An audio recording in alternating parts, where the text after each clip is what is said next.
Would you like to know more? Hello, Malcolm. Hello, Simone. I love your response. I love that it is your signature greeting with people, very high energy. But I also think it is an element of your social autopilot. Not that I don't have a social autopilot, I'm on that right now. But I think that's a really interesting part of human existence because for the vast majority of our lives, I don't think we're actually, let alone not sapient, not even really conscious, not even really aware of what's going Oh, yeah. And on. I think it's so arrogant when people pretend that they are aware of most of their lives. We talk about something called road hypnosis, where they look back on a drive and they're like, I don't remember what I was doing during the drive. Their brain just shuts off recording. And the question is, how much of our life is road hypnosis? And I think it's a huge portion of our life. And it's something, this is what initially got us talking about consciousness early in our relationship was how do we at least enter moments of lucidity where we are aware of what's going on, somewhat sentient, just long enough to be able to change things about the internal self model that does run our autopilot. So that at least in the majority of the life, when we are on autopilot, we are better serving our values, better people, more productive, more emotionally in control, etc. And I think our thought on consciousness really evolved in interesting directions from there when we started really thinking about what consciousness means and why maybe it exists. So I think this will be really fun to talk about. Why don't you talk a bit about what you think sentience is? I think sentience, our experience of consciousness, in other words, is really an emergent property of a memory compression system. So imagine you have a building security system with tons of different inputs. It's a feed of doors opening and closing within the building, a bunch of different camera feeds, a chemical monitoring system coming in. Everything's feeding into this one control room and then being put into a camera feed and then being stored in memory. And there's a man watching the security feed. And I think that's our experience of consciousness is that our minds are synthesizing smell, sight, hormonal fluctuations going on, a lot of very complex inputs. They're synthesizing them into something that can be compressed into unified memory, which, if relevant, will be stored in long term memory and then may in turn influence sort of automatic instinctual responses. And because this memory is being codified and in the moment it's being run through like a camera system, we're getting the impression that there is some kind of observed conscious driver that is running consciousness. I'm going to run this back to you. It's almost like what you're saying is this guy who is sitting at this feed, he is collecting all of these different camera inputs, all of these different sensory inputs, and they are encoded in this single quote unquote experience, which is being written into the hard drive of this computer. And when he is referencing what happened in the past, when anybody is referencing what happened in the past within this big security array, they are referencing this encoding. And it is because they are referencing this encoding, it creates the perception, falsely so, that the way this encoding works is the way that these things are being experienced in the moment. But it isn't actually. Well, and that there's some intentional driver that's shaping each decision intentionally through that interface, essentially. Whereas the interface only actually affects insofar the memory itself influences like automatic reactions. So I and I think the research supports this, we automatically respond to things. We automatically start taking action in response to stimulus before we have some kind of conscious understanding that we're doing that. Yes, it does. And our And memories MRI machines. absolutely, MRI machines have shown this. And while our memories will influence those responses, our current experience of consciousness is not in the driver's seat. It is just passively experiencing this encoding of memories. It believes it's in the driver's seat. And I think that this is what's really Yes. interesting is it will apply this feeling of consciousness to any experience that you're doing or any action that you're taking. So when you're doing open brain surgery on someone, you need to keep them awake to prevent accidentally cutting part of the brain you're not supposed to, so they'll check, right? You can do things like apply a small amount of electricity to a part of the brain and get the person to move their hand. And then you ask them, why did you move your hand? And they'll say, oh, I felt like moving my hand. And you can also see this with split brain patients. These are patients where the corpus callosum is split in their head, and their right brain and their left brain actually function pretty independently of each other when this happens, right? So you can cover one eye and communicate with part of their brain and not the other part of the brain. So you can tell part of their brain, pick up a Rubik's Cube and try to solve it. Then you put something on the other eye and you ask, okay, why did you do that? And they'll say, oh, I always felt like solving a Rubik's Cube. I always wanted to do this. And you can do this with more complicated things. So there's this experiment, really great one, where they would give people pictures of like attractive women and they say, which is the most attractive? And then they do a little sleight of hand later and say, okay, why did you say this one was the most attractive? But it wasn't the one they chose. You'd actually replace it with another picture. I mean, you could do this with political beliefs as well and all sorts of other things. And most people will say, oh, I chose this person for X, Y, and Z reasons and go into detail about why they chose that person, even though that wasn't the person they chose. Which shows that a lot of our consciousness, a lot of the way that we describe our sentience is more like sense making of our environment. We know we made X decision, but X decision was actually made completely outside of our sentience's control. And then we have this little like lying historian in our head, which is like, no, I made the decision. I made the decision. I make every decision. But he's also recording the history that we remember. So then he's going through and saying, okay, I made the decision for this. It's not that he doesn't have any say. See, this is where he does have a say. And it's something that you mentioned, which is that he can encode emotions into the things we're doing. And this can actually cause a lot of harm. No, emotion isn't the right word because emotions do, let's say that emotional narratives.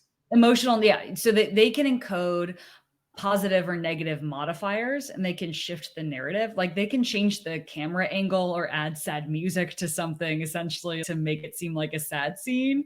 I'm sure like you've seen like the YouTube video of the Mary Poppins like preview, but like done with scary music and it just seems horrifying. Like that. Yeah. Like that so like that's how we can change. Yeah. That is how we can change the narrative.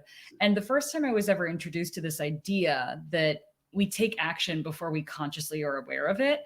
The person discussing it said that there's a lot of implications to this because it would lead many people to believe that they don't have free will and have them just say, oh, none of this is my fault. I didn't consciously make this decision anyway, where that's really not quite, we would say, the right conclusion because you do have the ability to color how you perceive reality.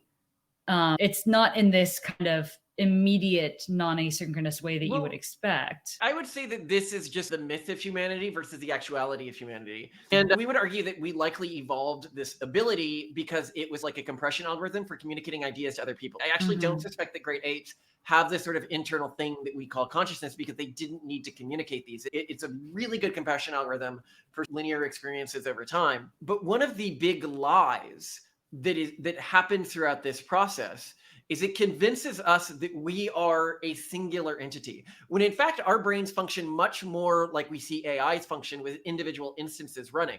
And we can see this with the corpus callosum split that I mentioned earlier, where it basically means that we have two largely separate parts of our internal mental processing that are happening separate from each other. This idea that the decisions you make happen before they enter your conscious mind, what that basically means is you have another part of your brain which is making this decision and then delivers it to the conscious mind. When we were talking about the idea of a security camera with a bunch of different feeds, a lot of the processing is done locally at these various security cameras before they all get centralized into this sort of communal feed, with many of the quote unquote decisions being made at those local levels. And so we have this illusion of ourselves as a singular entity, which is created by the way that this sort of sentience processor works. But it is just an illusion. And so when we say, oh, we don't really have self-control or we're not responsible for our decisions, I think that actually even overstates the level to which we exist in any sort of a meaningful concept close to how we think we exist. And so then there's this, I would say, added layer of complexity or maybe confusion. You shared with me an article saying that a very high percentage of people don't have an internal monologue, what we would Yeah, describe they as don't have an internal internal. monologue. They can't even another high percentage of people can't even create images in their mind.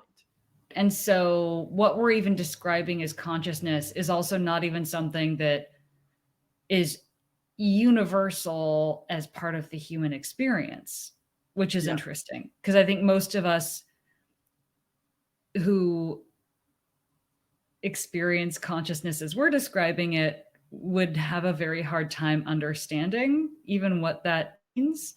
I don't know, maybe someone watching this YouTube video doesn't have an internal monologue. I Well, wonder. it's hard for you to model that, but I suspect that Yeah. the variance within the human condition in terms of how things are processed is probably a lot larger than we give it credit for, and it will be even larger in the future. A statistic that I just cannot stop mentioning because it's something that more people should know, that if you look at the heritability of IQ right now, and you look at the selective pressure, so you look at the number of people who have these markers versus people who don't have these markers, which you can see because there's genetic markers associated with this, the number of kids they have, we're likely looking at a one standard deviation shift down in IQ in the next 75 years. In developed countries, at least. This is probably going to affect developing countries later. So I guess good for them. They'll be all the geniuses in the world. We'll be in Africa or whatever. But places where you have this post prosperity fertility collapse situation. And when we think about how quickly and how much human IQ can shift up or down, we use this one marker IQ, but I suspect it's linked to just all sorts of things about how we process reality. So actually, I wanted to dig in a little bit more on the subject of kids, because I think that also, as we've become parents, we've had a more complex understanding of how consciousness develops because we see it start to emerge in our kids. I think there's definitely this point at which we see consciousness blossoming, and it's not one day our kids aren't very conscious and the next they are. I think that consciousness, for example, is starting to emerge more and more, especially in our 3-year-old. It's just beginning to emerge in our 2-year-old. And I think a lot of that has to do with where they are with language processing. I think it really influences Well, and the that's why I say development I of suspect consciousness. this had to do, it evolved alongside language to compress ideas. But I think that this is where you can see how this system can break in a way that can be very useful in relationships. So this isn't just like theory or whatever. So one of the things you'll often see one of our kids do is he'll be in a bad mood, but he won't like understand the concept of generally being in a bad mood. So he'll start crying and he'll say, I want this, give me that toy. And then you get him the toy and he just, it doesn't stop the bad mood. And so then he's, whatever he notices next, close the door or move that chair. Like he just is like, whatever is currently causing the littlest bit of discomfort, he thinks it's the core cause of like this bad mood or why he's angry or what he's angry about. And as humans, I think this happens as well. And this is really bad when a friend tells you you're justified to have an angry state or something like that, because then this little narrative maker in your head says, now you get to be angry. Now you're socially justified to be angry, and you will feel very angry about something. Or you might be in a generally bad mood and your partner comes into the house and does something that just annoys you in the slightest. And then you create the internal narrative that you are in this bad mood because of what your partner did. And when you keep in mind why you're feeling these things and you try to keep like fully in touch with the way your brain is actually working, it leads to a lot more harmony and a lot fewer fights in relationships because you have language for I am in a bad overlay state right now, which just means I'm in a bad mood generally, but I'm not actually mad at you or anything specific. Hold on, though, actually. I think you've touched on something very interesting there, which is that maybe sometimes consciousness and narrative building hampers more than helps us. For Mm. example, like the toxic girlfriend who has a bad dream in which her boyfriend cheats on her. She wakes up angry at him, like she's mad at him for something he didn't actually do. Or maybe one day she's just in a bad mood, but then she makes up some narrative about it's because her boyfriend didn't bring her flowers and doesn't appreciate her. He did something mean. The presence of consciousness and the presence of narrative building would cause her to turn what might be just a very transient bad mood into something that builds a grudge over time and literally ends up killing the relationship cumulatively. That What I sometimes consciousness hampers us more than it helps us. what I love about what you're saying here, and this follows your idea of what it means to be meaningfully human and the spectrum of humanity, which is you become more human the more you take mastery and ownership over these sort of evolved or quirks of the way your brain works, and you don't allow them to control your actions. Your actions are more logically decided and more decided based on as close to an objective view of reality as you can get. And so, from the perspective of humanity that you convinced me was a good one, because this wasn't the one I had before, somebody who does that, somebody who has a dream and then can't logically understand that is not a justified reason to be mad at somebody, that they are like meaningfully less human than another person. And so then what does it mean to be fully human? It means to have total mastery over these things. And that is something that we don't have. But I think it helps people understand, because a lot of people hear the level of disdain. We talk about things like sentience and love and happiness and other human emotional states that a lot of people venerate, and they don't understand where that's coming from.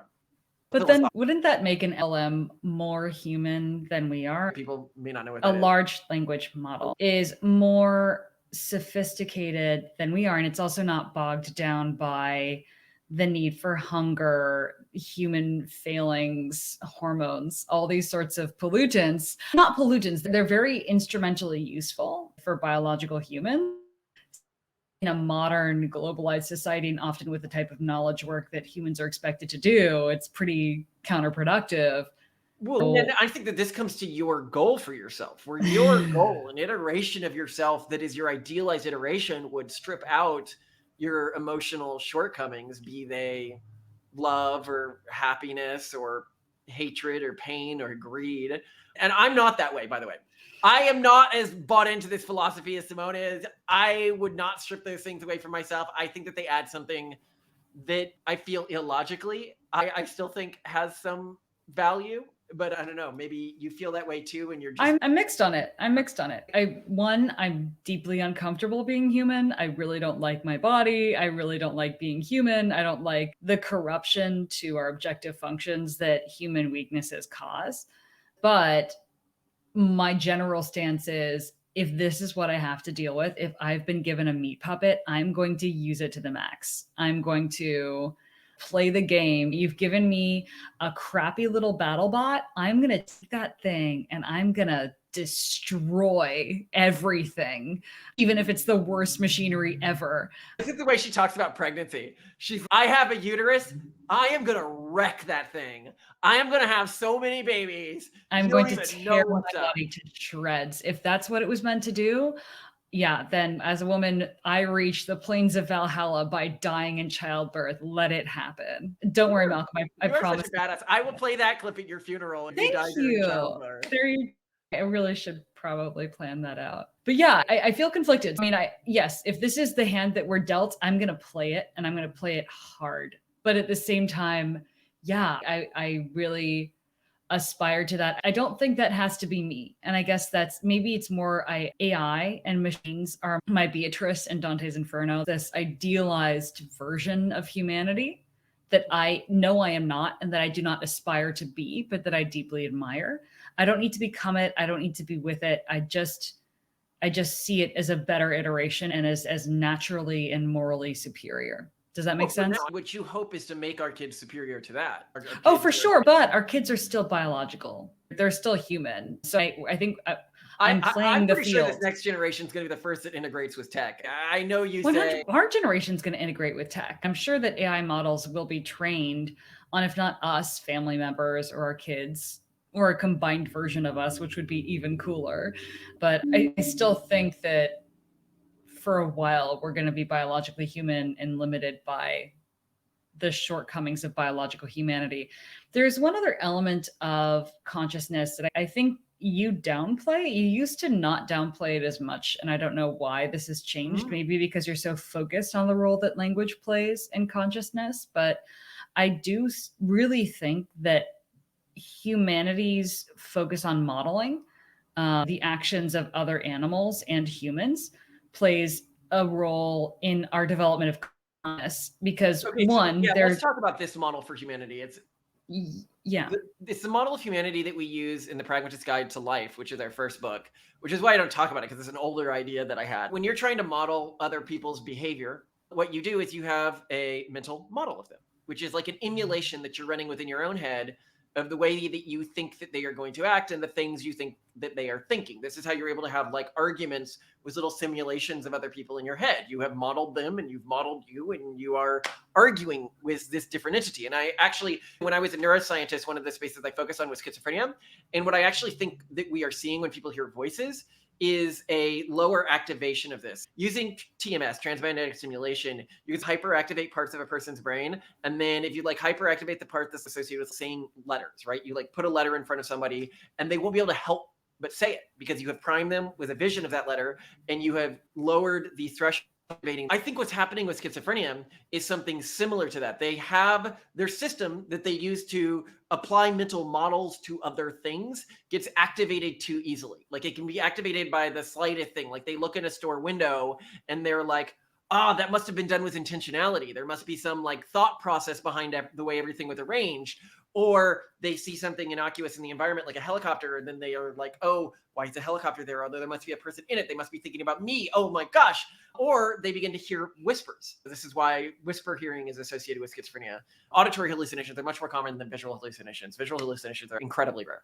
But anyway, so that's what's happening with schizophrenia. So the question is, okay, what does this have to do with the regular person? What it has to do as a regular person is that I think people have a sort of internal mental model of themselves, which is used to prime emotional reactions to things. So when the way we talked about this little like sentience box in your head, what it's doing when it's judging whether or not you should react emotionally to something and how you should react emotionally to something is it is testing what's happening in this sort of simulation thing that's what we would call our sentience against this little mental model it's running of the way it thinks you should be feeling. And it's saying, oh, does this mean he should be feeling anger? Oh, does this mean he should be feeling happiness? And then it outputs that emotional state by telling you that you should be feeling this. The way you can see this is that if somebody justifies a particular emotion, like you should be really angry about that, often a person will become much angrier and they'll begin to spin away. Or how could you let your boyfriend do that to you? And then you're like, this mental model has been adapted to feel angrier, and you will actually experience much more of this emotion. But what were you talking about if not that?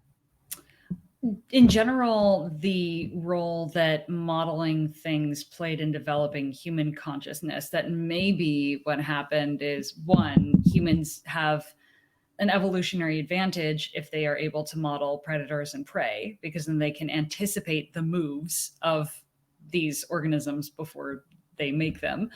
And that two, that ability would start to, just like with schizophrenics, get misapplied to that compression algorithm of memory that's being formed. It's a mixture of language and narrative building plus our modeling things that we're literally anthropomorphizing ourselves, if that makes sense. That's a good way to put it. And I think people see, first of all, it's people with schizophrenia, not schizophrenics. Okay. They are not defined by their disease. But like people with Frenchness. But we see this in how easy it is that we anthropomorphize things.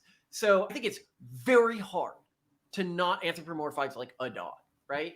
Like you see a dog, you can see its happiness, you can see it's worried about things, you can see it's, and you perceive it as experiencing these emotions the same way a human does, even though it probably doesn't. And you can see this in when people kick those robots. You guys yes.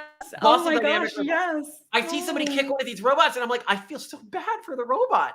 I'm like, how did you do this to this poor? I know logically the robot's not experiencing all that. Now, when you're a human and you're anthropomorphizing yourself and you have no way of knowing that you're not feeling these things in a real context, if we struggle to not anthropomorphize robots, how do we know that the robot's not suffering? How do we know if its objective function is to run and kick the ball into the net, that it's not experiencing some kind of if you suffering? put googly eyes on a soccer ball, people will feel bad for it, Simone. I'm just trying to think of the things that people like definitely can empathize with when I'm talking about this anthropomorphizing of things that most people don't think that we should be anthropomorphizing, with saying that if you didn't know whether or not it could feel emotions and everyone around you said it could feel emotions, you would 100% believe that a robot was feeling emotions. as soon as you saw it kick, because you feel so bad when it gets back up and it tries to walk again. And as humans, it's the same way.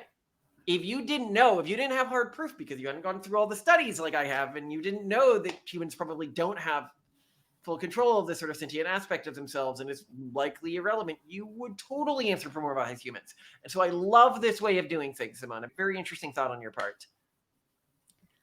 There is a subreddit. I don't know if it still exists. It's NSFW, where people put googly eyes on butts. Do you think that Butts? people are butts? You know, butts.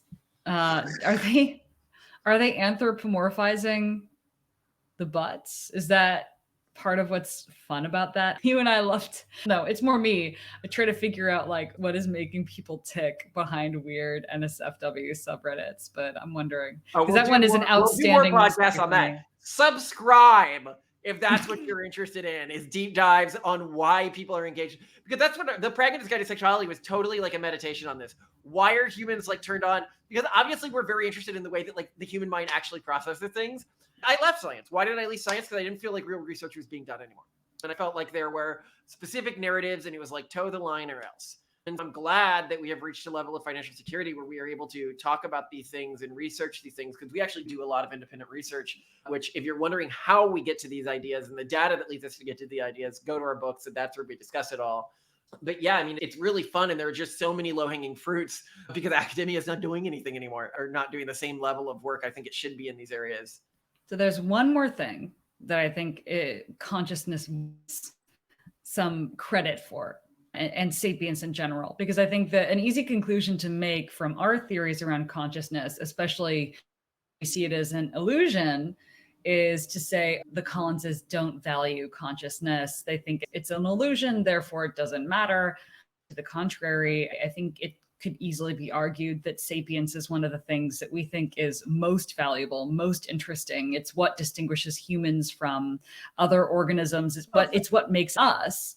But more importantly than that, it is this narrative building, this, whether or not it's illusory or not, it is what enables us to edit our objective functions. That is the one differentiating factor. Any non-conscious entity, any entity that doesn't have this narrative building effect, this weird recording and encoding system and modeling system, cannot question its actions. It cannot look at the compression of all the inputs and the narrative that is being woven and say, should we change the narrative? And I think that I've seen critiques of consciousness where people totally miss that, where they say consciousness can get in the way of things. Is not necessary. It was evolved because it worked, not because it's superior. And I think they're missing the core point here that consciousness has enabled humanity to pivot in ways that no species on Earth has ever done. It's what allowed us to make the leap. I completely agree with you. And there was a final point I wanted to close out with here. That there was this fun video clip of, we were talking on Piers Morgan and you were talking and you can see me moving my mouth to your words as you're talking. And people might wonder why I'm doing this. And that this actually relates to something we were talking about in the video. So we are both on opposite ends of the spectrum. If my model of schizophrenia is correct, you basically have an autism to schizophrenia spectrum, which is how much do you innately mentally model others? With people who are autistic or have Asperger's, not innately running mental models of other people whenever they're interacting with people. And people who are on the schizophrenia side of the spectrum, not being able to help running mental models even when there's no humans around. And we always say Simone is diagnosed autism, so definitely on the autism side of the spectrum. And I am almost certainly, when I look at myself, on the schizophrenia side of the spectrum, which is I don't hear voices or anything like that, but I really struggle to not mentally model people I'm engaged with, to the extent that I basically almost pass out after social situations. I find them so exhausting. If I'm at a big party, it's like just constantly modeling everyone. And that's what was happening on that podcast. I was in a heightened emotional state where I really cared about what she said. So I was running through the words in my head as she was saying them and trying to process how she would respond to something. And I couldn't help but move my mouth because it was that sub level of stimulation. Like I talk about, people can't help but say the letter when that part of their brain is TMS. And that's what was happening there. But there are reasons why we have in the human genetic code autism and schizophrenia, why it hasn't been evolved out of us. And it's because both of these extremes are useful. Autism can make you able to act more logically about the world around you, not being encumbered by constantly mentally model others. And then my ability, people often will say it's like eerie how much I can tell what other people are thinking, like to the level where it can feel to some people like I can read their mind in a conversation. And I think that is why you have these people on the schizophrenia side of the spectrum. And then sometimes they just get a little too much of these genes and it leads them to hear voices constantly instead of just having a really hyperactive ability to mentally model anyone around them.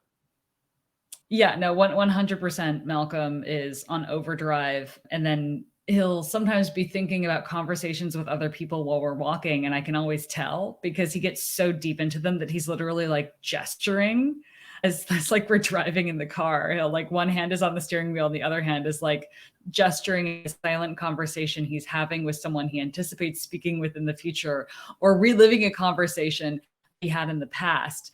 And he will have these aftershocks from when we socialize where he feels the stress or pain of saying something not quite right to someone, and it hits him like a ton of bricks, and he will like visibly like crumble and cringe. And so true. It's not just cringe. Yeah, it's like somebody just kicked me in the nuts or something. yeah, like it looks like he's been physically hurt by something. And that is not something that I can even begin to imagine. And I do think that it's a lot less stressful to be on the autist end of the spectrum and to just not know that other people hate just you. blank. Yeah, I'm just like doop doop doop, like nothing going on there. Like But it's it's it's such a so good partnership. And I think it was one of our main goals throughout our books and throughout our lives to understand how humans think and process things and what's really happening in the human brain. I started my career as a neuroscientist and a philosopher, and that was my interest. It's like, what's really going on? And being able to be in a relationship with somebody who sees the world so differently has given me such insights that I would never come to on my own.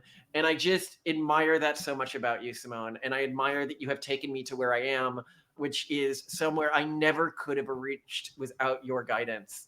And I love you so much. I love you so much too. You're the superhero that I always wish existed, and I still worry that I'm going to wake up from a coma at some point and find Yeah, out me that too. you're You're the all sidekick that actually does everything. I might be the superhero. She's the hacker nerd in the background that like actually makes everything work. And no, if the hacker nerd went away, the superhero would have nothing. That is so our relationship. I have nothing without you actually doing all the detective work and telling me where to go next. It's a massively inflated Every morning I wake estimation up, of my she does my calendar. contribution. I just follow her instructions. I don't manage my calendar at all. I'm operating on Simone is driving me like she says, what was the one thing, like the thing from Aliens? Oh, yeah, like a Like we're power not loader. separate people. I'm the alien suit that you're using to punch through reality. Power loader. You're Ripley. You're my Ripley. Oh, okay. It's the other way around. We'll see. That's the way we both feel about each other. I adore you. I love these conversations, and I know we have to pick up the kids now, but I think you're gonna make another dish tonight, so I'm gonna have fun. Oh yes, another base camp cooking. We have a little side playlist if anyone's seen it, where I try to come up with new dishes. So let's see, get it right. You get to see the Collins household at night. What happens after Nom, the nom, nom, cooking. nom, nom. Yes. All right. See you soon. Love you.